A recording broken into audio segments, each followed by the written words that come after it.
우리는 지금 사람을 만나도 악수를 못하고 있습니다. 악수의 유래를 보면 이 악수라는 것은 나에게는 무기가 없습니다 라는 그런 의미라고 합니다. 사회적 거리를 두다 보니 악수도 못하고 저 사람에게 혹시 감염이 되지 않을까, 이런 불안한 초조한 삶을 살고 있습니다. 코로나19가 지금 전 세계로 번지면서 우리는 삶의 형태가 달라지고 있습니다. 과연 이 코로나는 우리에게 무슨 의미를 던져주고 있을까요? 저는 생명을 살리고 죽이는 일이 누구에게 있느냐라는 생각을 해보고 있습니다. 세계보건기구에서는 지금 팬데믹을 선포했습니다. 이 팬데믹이라고 하는 의미는 전 세계적으로 안전한 곳이 없다라고 하는 그런 의미입니다. 팬데믹 선포가 되면서 봉쇄라고 하는 것에서 완화라는 쪽으로 바뀌었다고 합니다. 무슨 말이냐면 개별적으로 걸린 환자가 생기면 격리 수용하고 그 사람을 봉쇄했는데 이제는 전 세계적으로 확산되다 보니까 그렇게 할 수가 없기 때문에 완화책으로 인명의 피해를 줄이기 위해서 집회, 학교, 모임 이런 것들을 폐쇄하는 행위를 하게 되는 것입니다. 여러분, 이게 심각하게 되면 수도, 전기, 기차, 의약품, 식료품 이런 것들을 관리하는 사람들이 통제되기 때문에 사회가 고립될 수가 있습니다. 그러다 보면 경제적으로 엄청난 타격이 올 수 있다는 거죠. 그러기 전에 우리는 이를 위해서 기도해야 될 것입니다. 최근 들어서 전염병이 많아진 거 아니냐, 사람들은 그렇게 생각하기 쉽습니다. 그러나 그렇지는 않습니다. 역사적으로 보면 전염병은 계속 있었고 전염병 때문에 지구인들은 많이 죽어갔습니다. 우리가 역사적으로 기억될 만한 전염병 하면 크게 흑사병과 천연두가 있을 것입니다. 이 흑사병은 페스투균이라고 하는 균이 유럽 전체를 휩쓸었던 전염병이었습니다. 이때 유럽 인구의 3분의 1이 죽었다고 합니다. 최소한 7,500만에서 2억 정도가 죽었을 거라고 추산합니다. 이집트에서 발견된 미라에서도 검출이 되었다는 천연두는 1970년도 마지막 환자가 있고 1980년도에 종결을 질 때까지 전 세계 인구의 3억 명을 죽였다고 합니다. 한 번 걸리면 치사율이 90%라고 그래요. 10명 중에 9명은 죽는 겁니다. 그 대표적인 예로 스페인이 남미를 정복했을 때 스페인 군인 168명이 잉카 군대 8만 명을 한꺼번에 죽였던 것이 바로 천연두라고 하는 전염병입니다. 콜럼버스가 북미 대륙을 처음 갔을 때 북미 대륙의 원주민들이 2천만 명이었다고 합니다. 그런데 100년 사이에 그 중에 95%의 인디언들을 다 죽였습니다. 그건 바로 천연두라고 하는 엄청난 바이러스였죠. 1918년도에 유럽 지역의 스페인에서 번졌던 스페인 독감은 6개월 만에 2,500만을 죽였습니다. 그리고 5천만 명을 죽이고 종결을 지었습니다. 치사율이 20%였던 거지요. 2003년도에 사스는 775명을 죽였습니다. 이것은 치사율이 10%밖에 되지 않습니다. 그리고 2012년 메르스라고 하는 바이러스는 521명이 죽었습니다. 그때 치사율은 30%였습니다. 지금 우리는 코로나 시대를 살고 있습니다. 코로나는 어떨까요? 어제 통계를 보면 전 세계 5,547명이 지금 죽었습니다. 퍼센티지로 보면 8%가 죽습니다. 우리나라는 어제 날짜로 0.6%만 죽었습니다. 많은 발병은 되지만 죽는 치사율은 그렇게 높지 않습니다. 여러분, 앞으로 어떤 바이러스가 또 올까요? 분명히 올 것입니다. 바이러스는 가축이나 동물을 통해서 옮겨지는데 우리가 키우는 가축들은 20여 종 됩니다. 그런데 여러분, 자연 속에 살고 있는 야생동물의 포유동물은 5천여 종이나 됩니다. 보통 바이러스의 처음 숙주는 박쥐라고 하는데 이 박쥐는 1240종이 됩니다. 포유동물의 25%를 차지합니다. 따라서 앞으로 어떤 바이러스가 올지 아무도 예측할 수가 없습니다. 사람에게서 여러분 바이러스가 감염되는 것은 대부분 동물에게서 접촉해서 되는데 이 동물들은요, 앞으로 기후변화와 아니면 산림 파괴로 인해서 인간과 접촉이 많아질 수밖에 없는 거죠. 기후변화로 인해서 철새나 동물의 이동이 인간들 가까이 오게 된다는 겁니다. 또 산림 파괴로 인해서 야생동물과 인간이 접촉할 기회가 많아지는 겁니다. 그로 인해서 발생할 확률이 높아지는 겁니다. 그러면 걸리면 이것이 전파력이 굉장히 빨라진다는 거예요. 왜냐하면 사람들이 도시 생활을 즐겨하고 인구 밀집 지역에 살다 보니까 감염률이 높아질 수밖에 없습니다. 또 하루에 하늘에 비행기가 3만 대 이상 날고 있는데 전 세계의 사람들이 왔다 갔다 하기 때문에 우리는 안전지대가 없다는 것입니다. 따라서 여러분, 전염병이라고 하는 것은 생태계가 존재하는 한 사라지지 않습니다.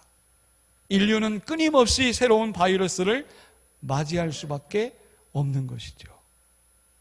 이렇게 천재지변이나 전염병이 많아지면 인간은 스스로 이것을 극복해 보려고 과학 문명을 도움을 받습니다. 또 의술의 발달에 도움을 받습니다. 그래서 인간이 우리가 이런 바이러스를 정복했다 그렇게 자랑합니다. 그러나 생명은 하나님께 있는 것입니다. 오늘 본문으로 돌아와 봅시다. 이 빌라도라는 사람이 있었습니다. 빌라도는 자기가 죽이고 살리는 권력을 가졌다 이렇게 생각했습니다. 그래서 자기가 죽이기도 하고 살리기도 하는 권력이 나에게 있다 이렇게 자신만만했습니다. 그러나 보십시오, 결론적으로 보면 빌라도는 자기 권력, 생명을 다루는 권력도 무기력하다는 것을 우리에게 보여주고 있습니다. 10절 말씀을 보시면 죽이고 살리는 권한을 자기가 가졌다고 아주 의시됩니다. 빌라도는 내가 죽이고 살리는 권한을 가졌다, 생명을 내가 다스린다 이렇게 의시됩니다. 예수님을 살려주려고 힘썼다 그렇게 써 있습니다. 힘썼다. 빌라도 생각에는 빌라도가 볼 때 예수님은 죄가 없어요. 그래서 살려주고 싶었습니다. 혹시 여러분 보셨는지 모르겠습니다만 빌라도 보고서라고 하는 조그마한 책이 나와 있습니다. 그 책에 보면 빌라도가 자기는 예수님을 놓아주려고 애썼다는 그런 자기 일기식의 글입니다. 그런데 보십시오, 빌라도는 예수를 살리고 싶었지만 살릴 수가 없었어요. 죽이고 살리는 권한이 자기에게 있다고 자부했지만 그러지 못했어요. 16절에 보십시오. 많은 사람들이 예수를 십자가에 죽이라고 하니까 빌라도는 어이없게도 예수를 십자가에 못 박도록 그들에게 내어주고 말았다 이렇게 써 있습니다. 무엇을 말씀하고 있을까요? 11절에서 예수님이 그 답을 주십니다. 생명은 누구에게 있느냐? 예수께서 대답하시되 위에서 주지 아니하셨다면 나를 해할 권한이 너에게 없다 이런 얘기를 해요. 위에 계신 하나님이 생명을 걷어가지 않으시면 아무도 그 생명을 거둘 수 없다는 거죠. 여러분, 우리의 생명은 누구에게 달려 있습니까? 살리고 죽이는 것은 인간의 마음대로 되는 것이 아닙니다. 전염병을 통해서 우리에게 주는 교훈이 뭘까요? 생명의 주가 되시는 하나님께 돌아오라, 회개하라, 기도하라 라고 하는 메시지가 들어있는 것입니다. 여러분, 성경에는 전염병 이야기가 몇 차례 나옵니다. 하나님이 전염병을 어떻게 다루는지 우리는 성경을 통해서 알 수 있습니다. 민수기 14장에 보면 12명의 정탐꾼을 가나안 땅에 보내죠. 그런데 정탐꾼이 다 돌아와서 10명이 부정적인 얘기를 합니다. 우리는 갈 수 없다. 하나님이 주신 땅이지만 우리는 들어갈 수 없다. 그때 하나님이 화가 나셔서 10명과 동조하는 세력들을 전염병으로 죽이려고 하십니다. 그게 첫 번째 전염병을 다루시는 하나님의 방법이었습니다. 두 번째는 다윗이 인구조사를 하고 나서 전염병으로 사람들을 죽였습니다. 여러분, 인구조사가 무슨 죄입니까? 다윗은 자기 왕권이 아주 건재하고 자기가 권력을 쥐었다라고 해서 사람들의 인구를 수를 셌어요. 그런데 원래 성경에서 인구조사는요, 목적이 있어요. 하나님 앞에 제사 드릴 사람들이 몇 명이나 되는가? 인구조사의 목적은 하나님의 입장에서 보면 제사 드리는 수를 세는 것이 이게 인구조사의 목적입니다. 그런데 다윗의 인구조사는 뭐예요? 내가 군사력을 이렇게 많이 가졌다, 자랑하고 의시되고 싶은 거예요. 그러니 하나님 보실 때에는 완전한 범죄인 겁니다. 하나님 앞에 예배 드릴 사람 숫자를 세는 것이 아니라 자기를 자랑하고 싶은 그 교만이거든요. 그래서 다윗에게 하나님이 너 3가지 택하라. 내가 그 중에 하나로 이 백성을 네 죄 때문에 벌하겠다. 첫 번째는 7년 동안 기근을 할 거냐, 아니면 3달 동안 원수에게 쫓길 거냐, 아니면 3일 동안 전염병이 돌게 할 거냐. 다윗이 택한 것이 뭐예요? 3일 동안 전염병 돌게 해주세요 라고 택했어요. 그때 여러분, 사무엘상 24장 14절을 보면 3일 동안 전염병이 돌기 시작하는데 70만 명이 죽었어요. 70만 명이 죽고 하나님의 천사가 예루살렘 성까지 공격해서 죽이려고 하는데 다윗이 그때 무릎을 꿇고 하나님 앞에 회개 기도합니다. 하나님, 제가 잘못했습니다. 저희 집과 저희 가문을 멸하십시오. 백성을 살려주십시오 하면서 기도하기 시작했던 거예요. 여러분, 이 2가지 사건을 보면서 모세는 하나님의 영광이 가려질까 봐 이 백성을 전염병으로 죽이지 마십시오라고 하는 요청의 기도를 드렸습니다. 다윗은 자기 범죄로 인해서 하나님이 주신 전염병을 걷어달라고 하는, 용서해달라고 하는 그런 기도를 드렸어요. 여기서 끝나지 않았습니다. 열왕기하 24장 이하에 보면 다윗이 회개 기도하면서 한 것이 뭐냐면 지금의 예루살렘 성전이 있는 오르난의 타작마당을 샀습니다. 돈 주고. 그리고 사가지고 거기다가 제단을 싸서 하나님 앞에 예배를 드린 거예요. 제사를 드린 겁니다. 하나님, 제가 잘못했습니다. 저의 예배를 받으십시오. 여러분, 잘 생각해 보세요. 오늘날 상황과 굉장히 유사한 점이 있습니다. 지금 사람들이 교회 안 나오고 교회가 폐쇄되고 교회 문 닫고 가정이나 자기들 처소에서 예배를 드립니다. 다윗 시대도 그랬습니다. 다윗 시대에도. 다윗 시대에 하나님의 성막이 어디 있었습니까? 사무엘 선지자가 예배 드렸던 곳이 어디냐면 기브온 산당이에요. 기브온 산당. 기브온 산당이라는 곳에 하나님의 성막이 다 돼 있었습니다. 그런데 다윗은 기브온 산당이라고 하는 하나님의 성전에 가지 못하고 자기가 있는 그 장소 오르난의 타작마당을 사서 거기서 제단을 쌌어요. 교회를 나오고 싶어도 못 나오고 자기가 있는 장소에서 예배 드리는 오늘날의 지금 이 모습과 너무나 닮았지 않습니까? 그래서 여러분, 다윗의 아들 솔로몬이 아버지의 이런 모습을 보면서 솔로몬이 깨달았던 것 같아요. 솔로몬이 나중에 왕이 돼가지고 아버지가 제사 드렸던 그 장소에다가 오늘날 솔로몬의 성전을 지은 겁니다. 그리고 솔로몬의 성전을 짓고 나서 솔로몬이 이런 기도를 해요. 뭐라고 기도하냐면, 하나님, 기근과 전염병이 있거든. 이렇게 시작합니다. 솔로몬의 기도가. 솔로몬이 어릴 때 쇼크를 받은 거죠. 충격을 받은 거예요. 전염병으로 사람들이 완전히 죽어가는 것을 보면서 솔로몬이 성전을 짓고 나서 그렇게 기도해요. 기근과 전염병이 있거든. 곡식이 시들거나 깐부기, 황충, 메뚜기, 전국의 질병이 돌거든.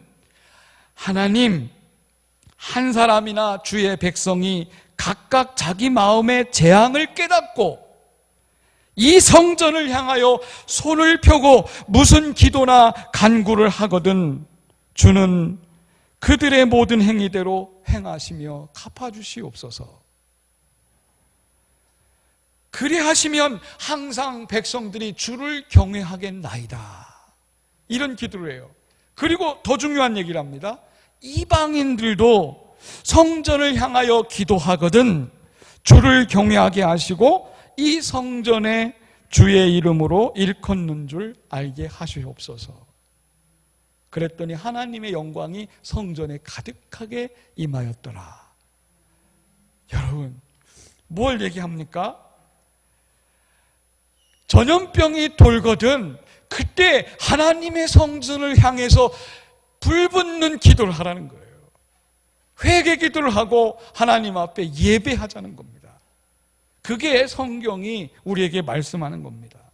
모든 것에는요, 때가 있습니다. 전도서 3장 3절의 말씀에 보면 죽일 때가 있고 치료할 때가 있다라고 했습니다. 어떤 제3자가 죽일 때가 있고 치료할 때가 있다는 거죠. 여러분, 너무 기가 막힌 말 아닙니까? 시편 78편 50절에 보면 아삽이라는 사람의 시에 보면 이런 시가 나옵니다. 그들의 생명을 전염병에 붙이셨다. 누가? 하나님이. 하나님이 전염병에 그들의 생명을 붙이셨다. 그리고 시편 91편 3절에 보면 전능자의 그늘 아래 사는 자들은 심한 전염병에서 건지실 것이로다. 할렐루야. 하나님 그늘 아래 있는 사람들은 하나님이 심한 전염병에서 그들을 건지신대요. 자, 이 말을 종합해 보면 뭡니까? 하나님은 전염병을 붙이실 수도 있고 전염병에서 건지시는 분이라고 시인은 고백하고 있다고 하는 것입니다. 여러분, 이 말씀을 믿으시기 바랍니다. 예레미야 선지자가 하나님께 백성들이 범죄할 때 하나님이 백성들을 다루시는 방법은 세 가지라고 예레미야 선지자는 얘기했습니다. 그 첫 번째가 범죄한 백성들을 다스리는데 하나님이 사용한 도구는 전염병입니다. 두 번째는 칼이고 세 번째는 기근이라고 예레미야 선지자는 얘기합니다. 여러분, 이 예언이 지금으로부터 2700년에 있었던 예언인데 이 예언이 오늘날 우리에게도 그대로 적용될 수가 있어요. 하나님이 범죄한 백성들을 뭘 가지고 다스릴까요? 예레미야 21장 6절에 보면 사람과 짐승을 치시는데 큰 전염병에 죽으리라 그렇게 말했습니다. 예레미야가 살던 시대에는요, 바벨론이 이스라엘을 남유다를 공격해 올 때입니다. 바벨론 제국이 공격해 오는데요, 참, 여러분 성경을 잘 읽어보십시오. 바벨론이 공격하기 전에 먼저 하나님이 징벌한 게 뭔지 아세요? 전염병을 줘가지고요 병사들을 무너뜨린 거예요. 그리고 무기력한 병사들을 바벨론이 와서 쉽게 공격하는 거예요. 이게 예레미야의 예언입니다. 예레미야서 29장 17절, 32장 24절, 34장 17절, 38장 2절에 보면 바벨론 공격에 앞서서 무력화시키는 작업이 있는데 그때 그게 뭐냐면 전염병이었어요. 오늘날 우리 군대에 전염병이 들어간다고 생각해 보세요. 군인들이 여러분 바이러스에 감염되면 그 군대는 완전히 몰살되는 겁니다. 힘이 없어지는 거예요. 그래서 여러분 예레미야서에 보면 사람들이 우리가 애굽으로 피난 가자 그래요. 예레미야 42장 17절에 보면 애굽으로 피난 갔는데 거기도 안전할까요? 피난 간 곳도 안전하지 못한 거죠.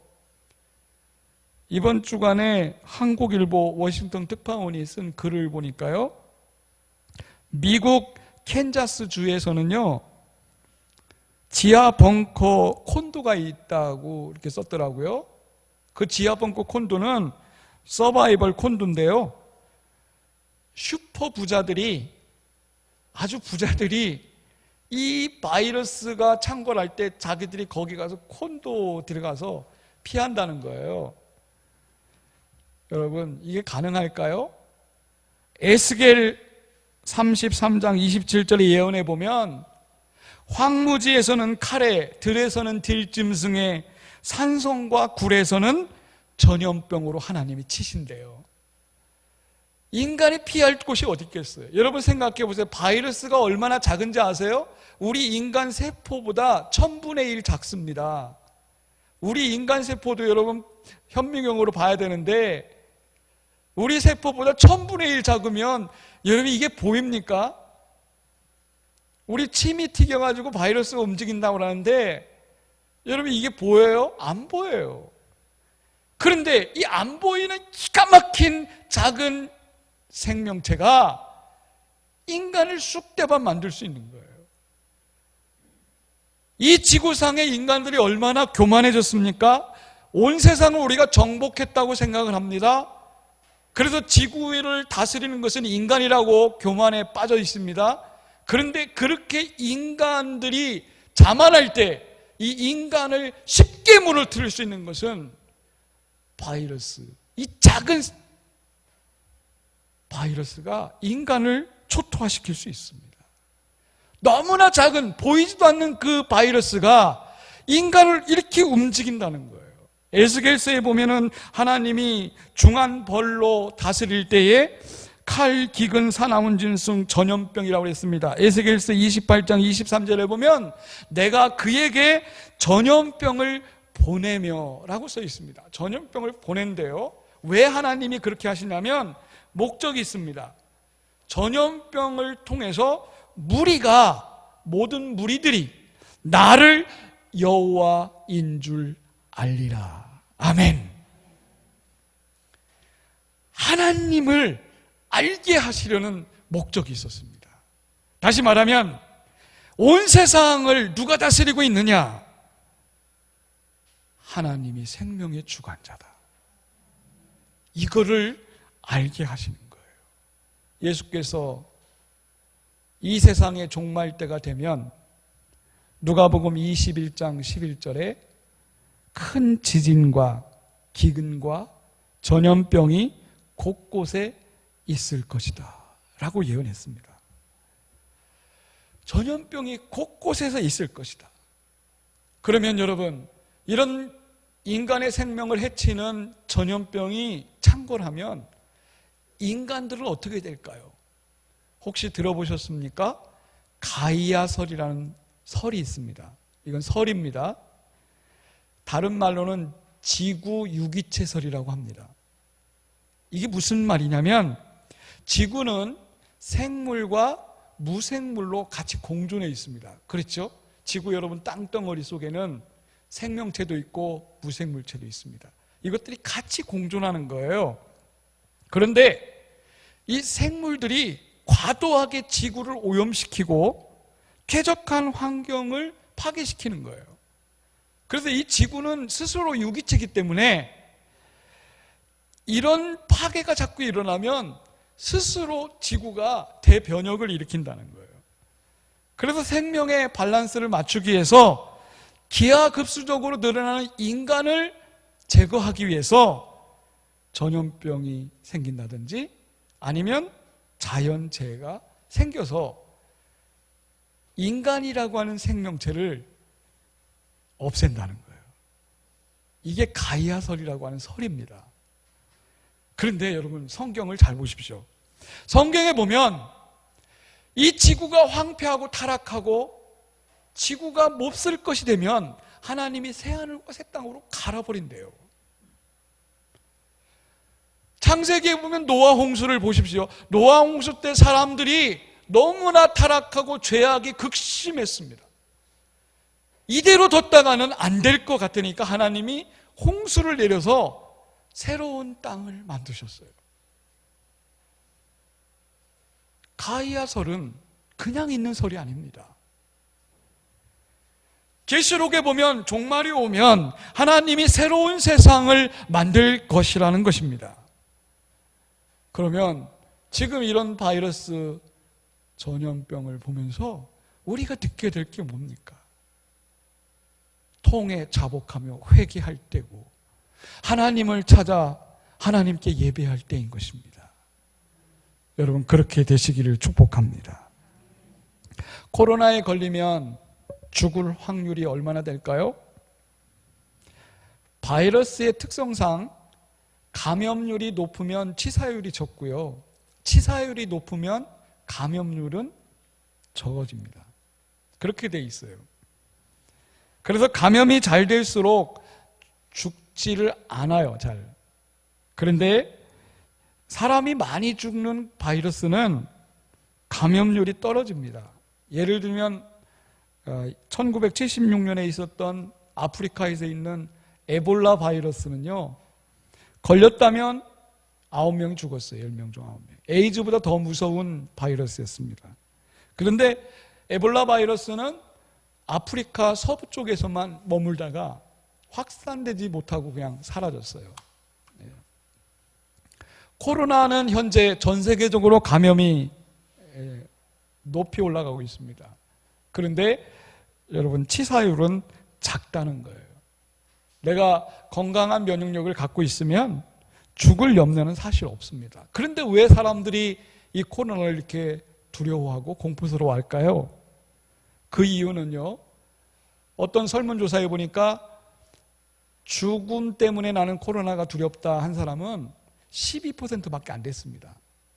뭐가 두렵냐면 5점 만점에 3.5가 뭐냐면 나 때문에 다른 사람이 피해본다는, 이게 두렵다는 거죠. 다시 말하면 슈퍼 전파자가 되면 사람들로부터 격리가 되니까 그게 두려운 거예요.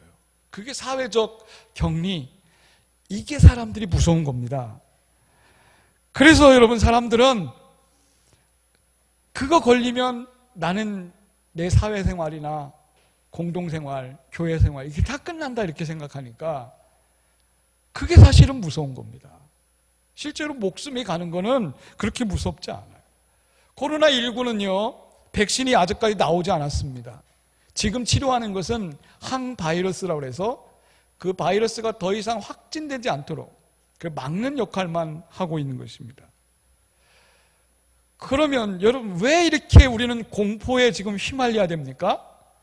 공포에 휘말리는 것은 이렇게 생각하면 됩니다. 여러분, 산속에 들어가서 TV도 안 보고 뉴스도 안 보면 그 사람 편안하게 살 건데, 지금 우리는 눈만 떴다 하면 전부 다 마스크 쓰는 사람 보고 뉴스에서 나오는 게 맨 그런 뉴스이기 때문에 여러분, 옛날 사람은 저 동네에서 전염병이 돌면 여기 소식이 한참이 오기 때문에 안전하게 그냥 살았습니다.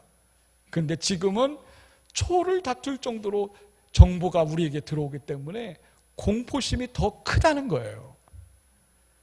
성도 여러분, 이럴 때 우리가 성경만 줄기장창 보면 여러분의 공포는 사라질 것입니다. 예? 내가 느끼는 감정을 거기다 실기 때문에 그런 거예요. 말씀을 맺겠습니다. 오늘 저는 생명의 주인은 누구냐, 죽느냐 사느냐, 누구에게 달려있느냐, 그걸 여러분들과 함께 나눴습니다.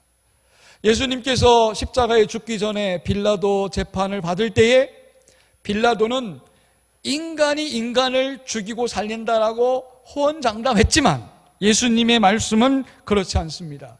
위에서 권한을 주지 않으면 아무도 생명을 걷어갈 수 없다. 이렇게 예수님이 말씀하신 겁니다. 그렇다면 이런 전염병 사태를 보면서 우리 성도들이 느껴야 될 건 뭘까요? 모세 시대를 생각해보고 다윗 시대를 생각해 보십시오. 모세 시대나 다윗 시대나 공통점은 전염병에 돌 때 그들은 하나님 앞에 기도했습니다. 하나님의 영광을 위하여 구하는 기도든 회개하는 기도든 기도하기 시작했다는 겁니다. 그리고 다윗은 제단을 쌓습니다. 자기가 있는 곳에서 하나님 앞에 제단 쌓는 일을 멈추지 않았다는 거예요. 여러분 지금 교회 안 나오고 얼마나 좋다고 하는 애들이 많아요. 학생들은 막 예배 안 드니까 좋아져 막 그래요. 그거 그렇게 해서는 안 됩니다. 있는 장소에서 이럴 때일수록 하나님 앞에 제단을 쌓으십시오. 왜냐하면 전염병을 주시는 하나님의 목적은 하나님을 알게 하는 데 있다고 그랬습니다. 하나님이 생명의 주인이라 이거를 알게 하는데 전염병의 목적이 있는 것입니다. 오늘 우리는 코로나 바이러스를 경험하면서 하나님을 깊이 아는 경건의 시간을 삼으시기 바랍니다. 조용히 우리 함께 기도합시다.